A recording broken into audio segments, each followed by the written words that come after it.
talking shit. And I start off saying I just don't want to hear it. And I start off being kind of bullshit because that's how I deal with things. Just fuck off and I don't care. And but, you know, I've got feelings just like every other person. I was really upset then. You were? I was really upset.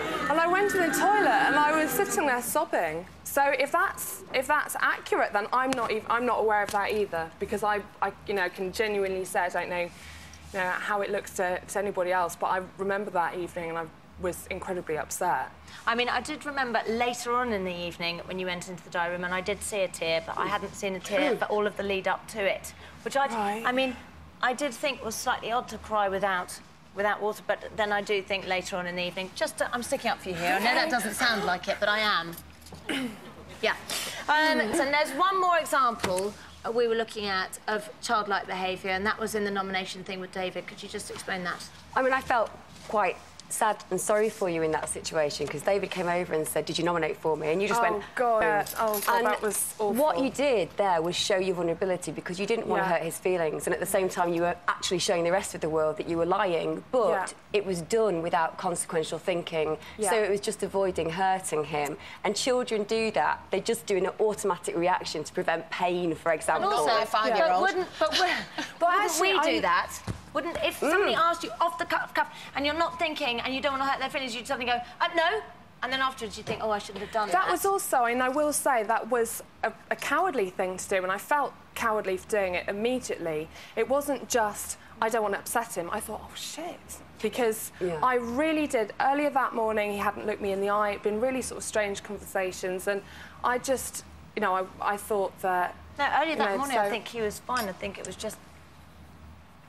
Well, anyway, listen, you've got 4 kids, and we've been talking about childlike behaviour. Yes. So, what do you think? Well, there's a couple of things, because I find it so fascinating what you talk about. Yes. And I was thinking about this. I have a 5-year-old who's absolutely delightful, but she loves attention, but you actually kind of completely eclipsed anything that she could do in terms of bringing anything, any issue about you, no good or bad. You know, you would come up and, like the day when people got messages, you were clearly upset about your mum, and I understand your feelings, but everybody was so happy, and you made it a sad thing. But I think that when you were saying about the childlike behaviour, there were moments too where you slightly became parental and telling people off, like telling Charlie off about, don't ever spit water in my face, when you kind of started play fighting. And there was another time when you told, well, you talked to... water in somebody's face. When you talked to Freddie as well, you talked very much to him like you were his mother. Yes. It is patronising. You silly little boy. It was that kind of thing. That's the feeling that I got. But I also think that sometimes that what happens is that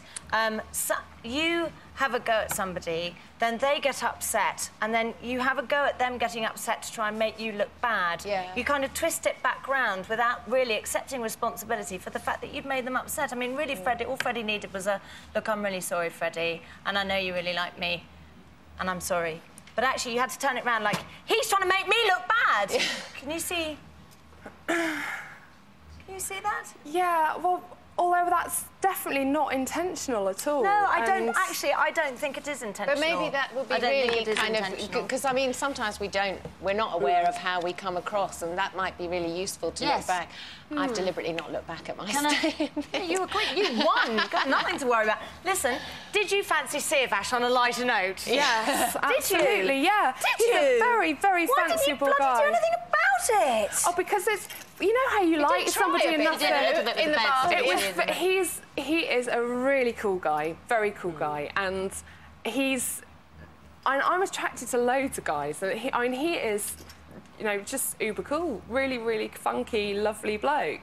And, you know, he's got the whole fashion thing. I love him with the eyelashes on tonight. He's great. But I wouldn't actually, even though I fancy him, I wouldn't actually want anything to happen Quickly, what did you enjoy about your time on Big Brother? It's been a tough interview. I absolutely loved the whole thing, and I'm really shocked. I was definitely not expecting this. I think you'll learn a lot about yourself. And one more thing, who would you like to win? Charlie, without a doubt, 100% Charlie. Who would you like to win? Oh, I'm for Lisa at the moment. I love Lisa. Lisa, okay. That's very interesting. Okay, listen. I don't mind. I have said before on this series that, you know, love them or hate them, B, you have been an extraordinarily brilliant, that's what I'm trying to say, housemate. Thank you so much. Here are your best bits. Thank you. It's B! It's absolutely amazing in here. I reckon I'm gonna be quite a good housemate. B's really nice and like she's quite dipsy and she's funny. And that B, oh, I love her. She's lovely. I've been waiting my whole life for my true love. Please find him for me, Big Brother. I'm being told by people that Half-Wit has a bit of a shine for me. Oh, really? I think very possibly me and B can create the Summer of Love 2009. Why do you need to get somebody to this point? Just piss off! Over this show, you've ripped my heart out and stamped it on the fucking floor. That's what you've done. He is a Yorkshire pudding. Do you nominate maybe? No. No, I'm not bothered. Obviously, I know now, obviously, that you don't like me. Oh, right. Got your number. I don't know who you were expecting to see, but I bet it wasn't me. I just hoped that it was going to be my mum. Stop taking the piss out of it, because she is a really good friend of mine. Never thought I would say it, but roll on Friday, I might be going home.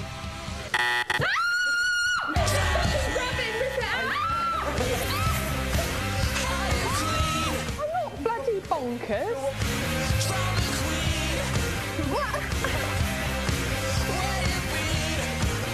I kind of feel like I'm just in a little house with my friends. I think whenever I leave, it will be really, really weird going home and thinking, shit, actually, I was on Big Brother.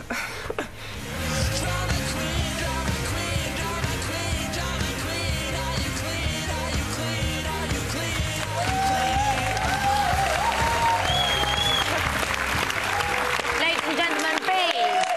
And I also want to say thanks to our guests, Rika Johnson and Emma Kenny. So that's the end of B, but not for long, as I'll be hauling her over hot coals. Oh, no, listen, it's going to be fine. It's going to be fine. We'll have a laugh. Big Mouth, E4, straight after this. And you can catch the main show tomorrow night at 9 o'clock, Channel 4. Good night. Oh, yeah, basically. I never hear this, like, cheers and losing stuff. Pantomime though, innit, guys? Come on. It's not pantomime, though, because people... Even if it's... How is it pantomime? People shout it. Where did she do it? Because she didn't do it on the stage out there. She must have done it in the room. No, it's always there. It's always, like, in the other studio, I think. Yeah, because you could hear just the claps and the cheers. Because it's only, like, few people. And in the latest studio, it's only, like, 30 people, 20 people. It'd be where she's getting interviewed a bit. Yeah, that's been getting interviewed now as we speak. That's a small studio. It'll be the place where she'll have announced her. But it looks like it's outside when you see it on telly. I don't know how it works. I mean, it changes from year to year. Where the interview is, you know when you come in and there's that big screen behind you, just next to there. Yeah, it's going to be just as you come off the walk. If you think about it, if you had 200 people back here shouting there, you won't be able to get a clear sound. Oh, no, I know for a fact that well, hopefully the walks